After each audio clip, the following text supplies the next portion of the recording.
In theory, there's no reason why Luminar should exist. There's no reason why I or any member of the team should have been able to build what we built.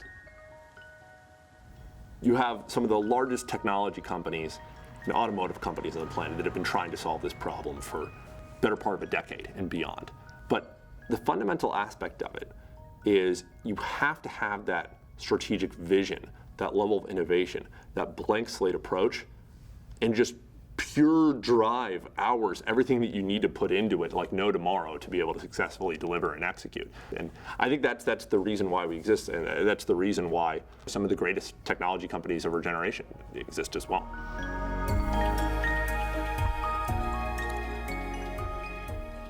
Founded the company about 8, almost 9 years ago with the vision to be able to build a new type of lidar sensing system from the ground up to be able to help enable the autonomous vehicle industry.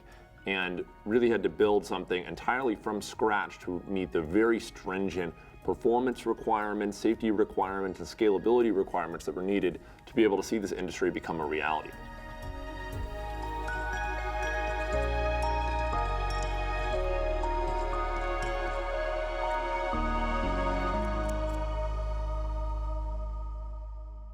When you have to build something truly from the ground up, everything is a challenge. You know, it's and not a trivial one.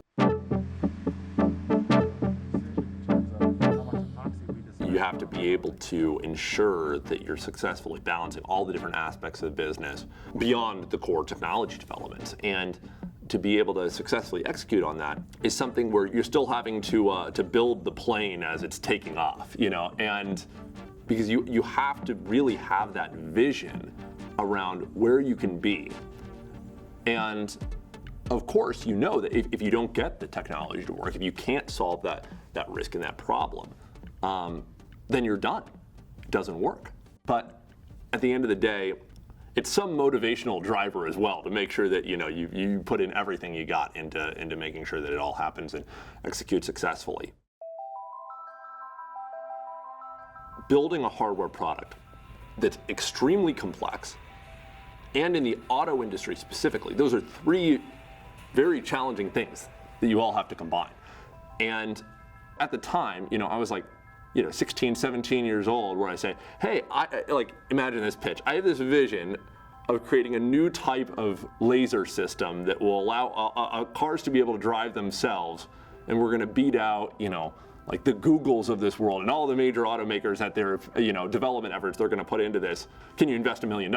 And it's to be totally frank, the overall venture capital community, even within Silicon Valley, was not exactly super receptive to that kind of thing. It's easy to invest in, easy to understand software technologies.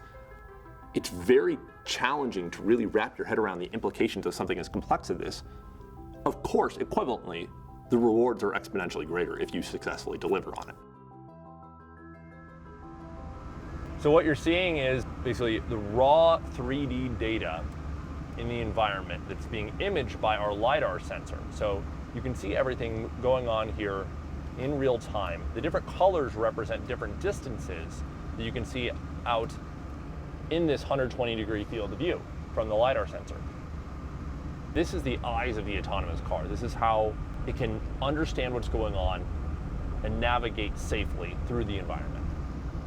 And realistically, manual driving being completely obsolete, that's a 2040 problem. What we're solving for is being able to allow it to safely navigate starting on highway scenarios and then expanding the operating domain over time.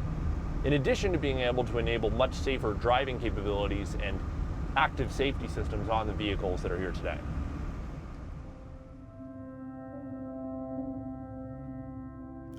The physics behind it, how to be able to make all of this work, is really, really hard. And in our case, of course, it always checked out, it always made sense, theoretically.